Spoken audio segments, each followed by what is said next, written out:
अस्सलामुअलैकुम वरहमतुल्लाहि वबरकातुहू। तख्ती नंबर सोम हरूफ मुक़त्तआत यानी कि तख्ती नंबर 3 हरूफ मुक़त्तआत। हरूफ मुक़त्तआत कहते हैं अलग-अलग लफ्ज़ों को या जुदा जुदा लफ्ज़ों को, और यानी कि ये जो हैं कुरान पाक में आते हैं, सूरत के शुरू में आते हैं, तो इनका जो है मतलब बयान नहीं किया गया, यानी कि तर्जुमा नहीं बताया इनका। तो अब इनको पढ़ना कैसे है वो अब मैं आज आपको बताती हूँ।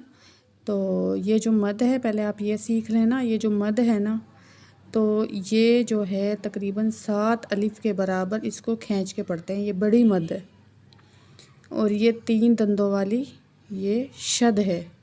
इसको जो है जब ये लफ्ज़ के ऊपर आती है, इधर मीम पे आएगी, तो इसको जब मीम पे आती है, जब इसको फिर गुन्ना करके पढ़ते हैं, ठीक है।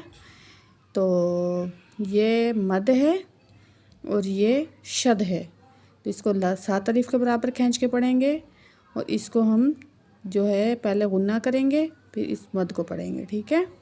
तो आज हम पढ़ते हैं आऊज़ु बिल्लाहि मिनश्शैतानिर रजीम, बिस्मिल्लाहिर रहमानिर रहीम, अलिफ लाम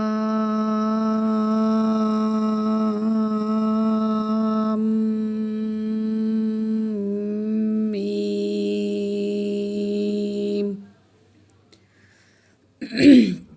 दोबारा पढ़ते हैं अलिफ लाम